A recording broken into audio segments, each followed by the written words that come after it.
নমস্কার বন্ধুরা, নবদিগন্ত চ্যানেলের পক্ষ থেকে আপনাদের সকলকে জানাই স্বাগতম। তো বন্ধুরা, আজকে সকালের গুড মর্নিং জানিয়ে আমি আবার একটি নতুন আপডেট আপনাদের জন্য নিয়ে উপস্থিত হয়েছি আমার নবদিগন্ত চ্যানেলে। তো আজকে আমি আপনাদের সাথে যে আপডেটটি শেয়ার করতে চলেছি সেটি হচ্ছে ভোট পর্ব মিটে যাওয়ার পরেই কিন্তু রাজ্যে আসতে চলেছে স্কুল সার্ভিস কমিশনের শিক্ষক নিয়োগের নতুন নোটিফিকেশান। এক কথায় বলতে গেলে রাজ্যের বিএড ট্রেনিং প্রাপ্ত চাকরি প্রার্থীদের জন্য কিন্তু এই মুহূর্তে সবচেয়ে বড় আপডেট।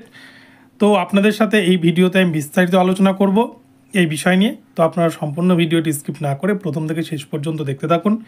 এই ভিডিওটি আপনাদের জন্য ভীষণ ইনফরমেটিভ হতে চলেছে এবং তার সাথে সাথে এটাও বলবো, যারা প্রথমবার চ্যানেলটি ভিজিট করছেন আপনারা অবশ্যই চ্যানেলটিকে সাবস্ক্রাইব করে নেবেন এই ধরনের আপডেট সবার আগে সর্বপ্রথমে পাওয়ার জন্য। তো চলুন তাহলে বিএডদের জন্য ঠিক কী আপডেট উঠে আসছে আমরা এবার দেখে নিই। তো বন্ধুরা, সবার প্রথমেই বলি, দীর্ঘ প্রায় 8 বছর ধরে কিন্তু স্কুল সার্ভিস কমিশনের যে এসএলএসটি পরীক্ষা, সেই পরীক্ষা নেই, কোনো শিক্ষক নিয়োগ নেই। শুধুমাত্র প্রাইমারির পরীক্ষাটা হচ্ছে, প্রাইমারি নিয়োগটা 2-3 বছর পর হচ্ছে। এছাড়া কিন্তু কোনো রকমের আর নিয়োগ সেভাবে নেই।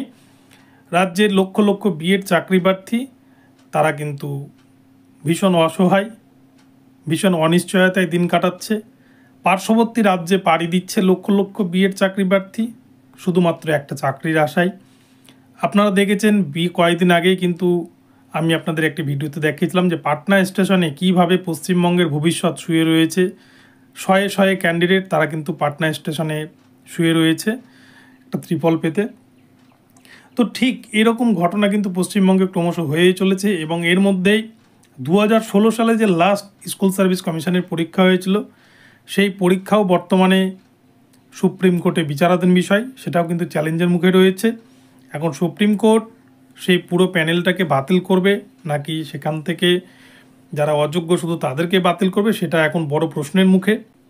অপরপক্ষে আপনারা দেখছেন যে বাম আমলের নিয়োগ হওয়া 1,30,000 ক্যান্ডিডেটের সমস্ত ডকুমেন্টস চেয়ে পাঠিয়েছে রাজ্য শিক্ষা দপ্তর এবং কলকাতা হাইকোর্ট।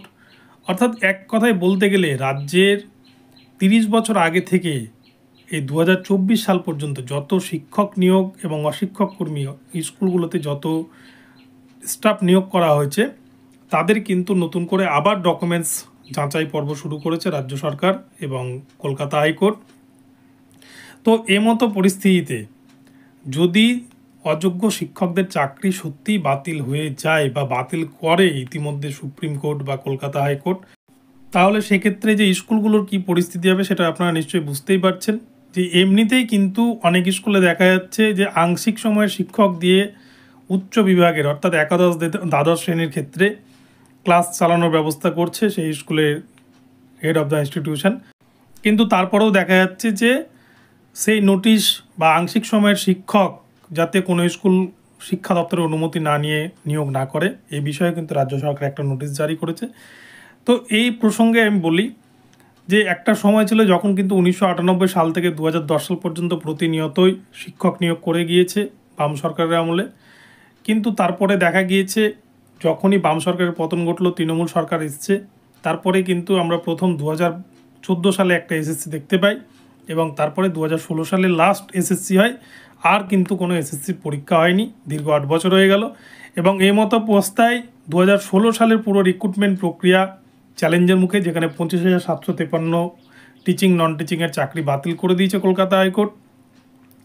তো এই পরিস্থিতিতে সরকারের ওপরেই কিন্তু সমস্ত দায় চাপছে এবং এই একটা সংকটময় পরিস্থিতি থেকে বেরিয়ে আসার জন্যই কিন্তু রাজ্য সরকার এবারে একটা বড় ভ্যাকান্সি নিয়ে কিন্তু স্কুল সার্ভিস কমিশনের তরফ থেকে একটা নোটিফিকেশান বের করতে চলেছে। কেননা পূর্বের সমস্ত ঘটনাকে বা দুর্নীতিকে আড়াল করার কিন্তু এটাই একমাত্র পন্থা, এছাড়া কিন্তু কোনোভাবে এটাকে রিকভারি করা যাবে না। তো সেই জন্য ভোট পর্ব মিটে যাওয়ার পরে, ভোটের ফল ঘোষণা 4ই জুন 2024 তারিখ, এই ভোট পর্ব মিটে যাওয়ার পরেই কিন্তু দেখবেন 2-1 মাসের মধ্যেই নতুন নোটিফিকেশান আসছে স্কুল সার্ভিস কমিশনের তরফ থেকে। আপনাদেরকে একটা উদাহরণ দিই, 2014 প্রাইমারি টেটে আপনারা দেখেছেন 42,949, 16,500 রিক্রুটমেন্টে প্রচুর দুর্নীতি হয়েছিল, যেটার রিপোর্ট সিবিআই ইতিমধ্যে জমা করেছে কলকাতা হাইকোর্টে, যেগুলো মামলা চলছে। এবং যখন মানিক ভট্টাচার্য অ্যারেস্ট হলো প্রাথমিকের চেয়ারম্যান, তারপরেই কিন্তু গৌতম পাল মহাশয়কে যখন চেয়ারম্যান হিসেবে বসানো হলো, তিনি বলেছিলেন যে যা হওয়ার হয়ে গেছে, আপনারা নতুন করে পরীক্ষা দিন, আপনারা চাকরি পাবেন। তো ৯,৫৩৩ প্যানেল হচ্ছে তার ফলশ্রুতি। কেননা আপনারা এখানটা দেখেছেন যে কিভাবে উনি লিস্ট তৈরি করেছেন এবং স্বচ্ছতার সাথে প্যানেলটিকে বের করেছেন। তো ঠিক সেরকমভাবে কিন্তু পূর্বের সমস্ত নিয়োগ দুর্নীতিকে চাপা দেওয়ার কিন্তু এটাই একমাত্র পন্থা, এবং সরকার কিন্তু সেটাই আগামীতে করতে চলেছে। নইলে কিন্তু সরকারের ওপর চাপ বাড়বে। এবং তার সাথে সাথে এই 2024-এর লোকসভা ভোট শেষ হওয়ার পরে পরেই 2026-এ কিন্তু আবার বিধানসভা ভোট। তো এই যে স্কুল সার্ভিস কমিশনের যে এত শিক্ষক নিয়োগ দুর্নীতি, 25,753 পুরো প্যানেল যে বাতিল 2016 স্কুল সার্ভিস কমিশনের, তো এই সমস্ত কিছুকে কিন্তু আড়াল করার জন্য এবং চাপা দেওয়ার জন্য সরকারকে সরকারের ভাবমূর্তিকে স্বচ্ছ রাখার জন্য সরকারকে কিন্তু একটা বড়সড় ভ্যাকান্সিতে একটা কিন্তু রিক্রুটমেন্টের ব্যবস্থা করতেই হবে। এবং যেটুকুটা কানাঘুষো শোনা যাচ্ছে তাতে কিন্তু ভোটের পরেই একটা নোটিফিকেশান আসবে বলে এমনটাই শোনা যাচ্ছে। পশ্চিমবঙ্গের যারা বিএড ক্যান্ডিডেট রয়েছেন, দীর্ঘদিন ধরে কিন্তু যারা বিএড করে রয়েছেন, তারা আজ পর্যন্ত একটা এসএসসির মুখ দেখতে পায়নি, অনেক ক্যান্ডিডেট আছে। ফলে অনেকেই কিন্তু অনেক প্রতিভাকে গলা টিপে মেরে ফেলা হয়েছে। অনেকেই বাইরের রাজ্যে চলে যাচ্ছেন। বিভিন্ন বিএড মেধাযুক্ত ক্যান্ডিডেট তারা কিন্তু বিভিন্ন পেশার সাথে যুক্ত হয়ে যাচ্ছেন, পরীক্ষা না থাকার কারণে বয়স পার হয়ে যাচ্ছে। তো সেই কারণে কিন্তু এবারে পশ্চিমবঙ্গের যে সমস্ত বিএড ক্যান্ডিডেট আছে তাদের জন্য একটা বড় সুখবর যে আগামীতে কিছুদিনের মধ্যেই কিন্তু নতুন নোটিফিকেশান আসছে।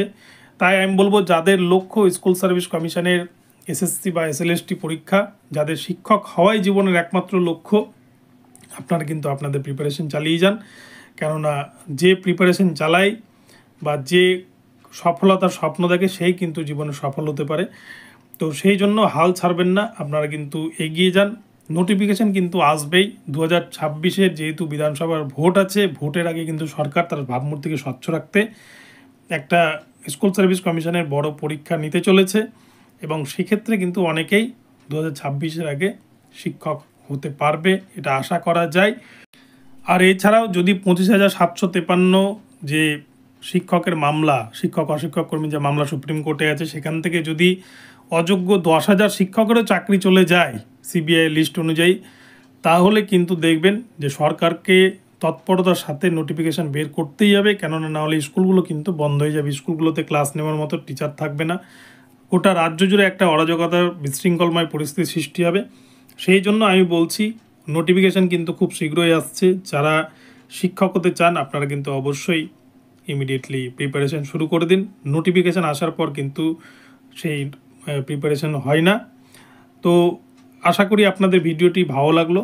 তো ভিডিওটি যদি আপনাদের ভালো লাগে তাহলে আমার এই ভিডিওতে কিন্তু লাইক শেয়ার কমেন্ট করতে ভুলবেন না, এবং এই ভিডিওটিকে শেয়ার করে চারিদিকে ছড়িয়ে দিন। এবং তার সাথে সাথে বলবো, আমার চ্যানেলটিকে কিন্তু আপনারা প্রতিনিয়ত ফলো করতে থাকুন এবং সাবস্ক্রাইব করতে কিন্তু ভুলবেন না। ধন্যবাদ। পরবর্তীতে আবারও আসবো নতুন আপডেট নিয়ে। দেখা হচ্ছে পরবর্তী ভিডিওতে। সকলে ভালো থাকবেন।